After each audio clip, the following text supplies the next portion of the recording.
All right, we're going to continue on with my cylinder head area. Again, I'm going to show you a few more things because, again, I want to pass some of this knowledge on. There's a lot of different springs.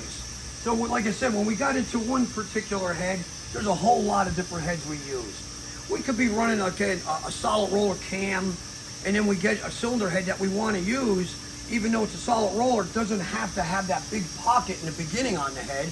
We may have to open that pocket because we go to our catalog of springs, figure out where the spring height is going to be, what kind of spring pressure we want, and it's going to have a lot of different things. Sometimes the spring we're going to run has a wide outside diameter, and it won't fit in that particular pocket on the cylinder head. What would we do?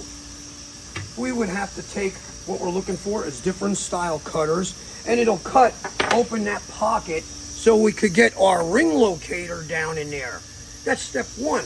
If we don't have it deep enough, we could take it and drill and grind down and make the pocket deeper. We used to do that with a lot of old Pontiac heads. Pontiac heads sit in at 1/700. If I want to put a spring on at 1/800, I'm 100 shy already.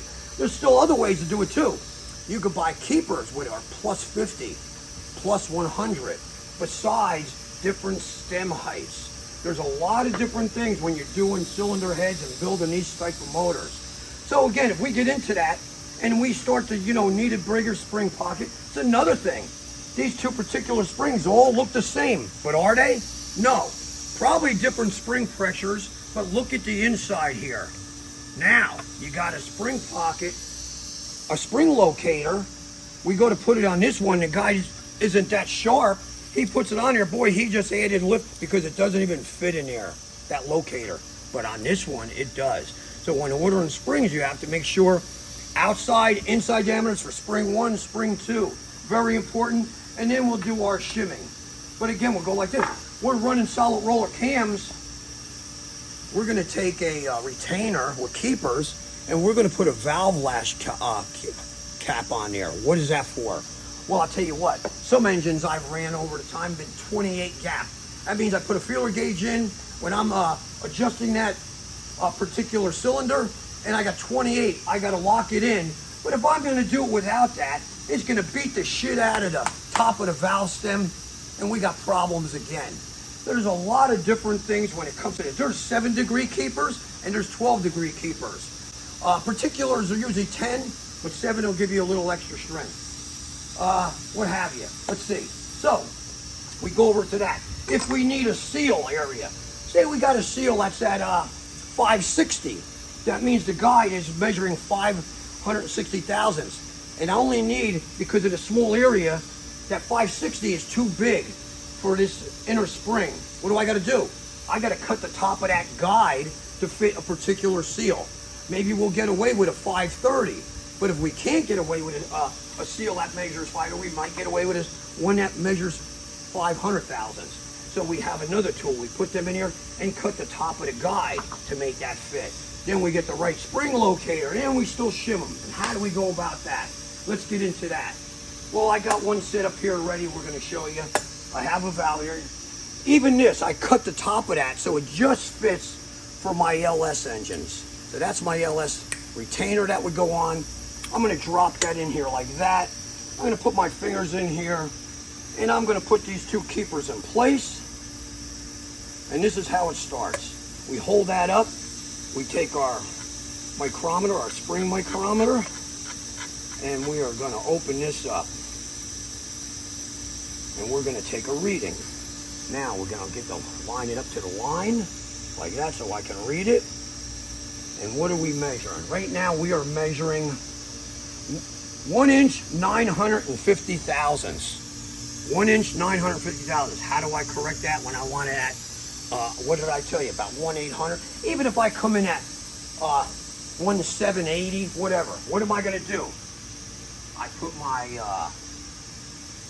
spring locator, which I know is 60 thousandths, and I add 90 and a 30. I got 150 thousandths. When I take that 150, where am I sitting? 1/800. Wow. Rocket science. It's not rocket science. It's math, and it's stuff that has to be done to have your cylinder heads working properly. Now again, when you get to the top half of these engines, say you got your cylinder heads now together, okay? We bolted on the engine, we got the proper quench that we want, meaning our head gasket, and we'll get into that kind of stuff later too. You know, you just don't run a particular head gasket. You know, you might have a piston that's sitting in a hole so much, and you might have a piston sitting out of the hole. I've had them both ways, you make them work. That's the magic. Besides camshafts, we could take a camshaft and design a motor with a 11.0 compression and make it effective for 9.5 compression. How do we do that? We release some of the gas out with the exhaust port. But we'll get into that stuff later too. Here's another thing. We may want to seal up our intake areas. We could fill them epoxy up and put them in the intake areas. You hear it ported and polishing. Sometimes you add material too. It all depends on what you're doing. And where was I going from here? Okay, so we're back at the top of the head.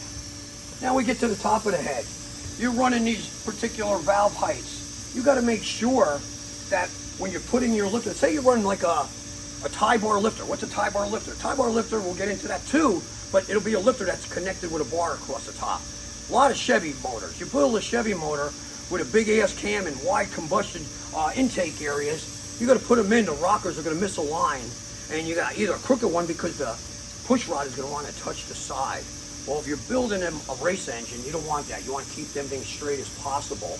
What we would do is you could buy a pair of lifters with offsets, and you offset the intake area so that push rod gets pushed away from that intake runner. And if you can't, before you do it and you know it, you can grind that runner on the inside where the push rod goes.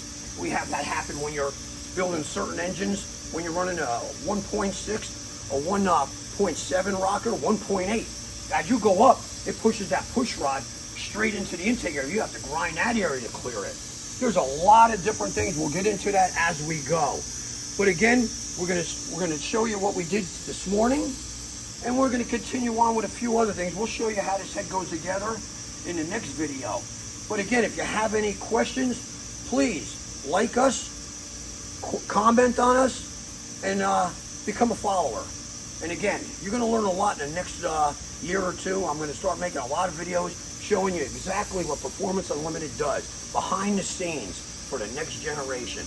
Hey, thank you for paying attention, and you're going to learn a lot. Peace.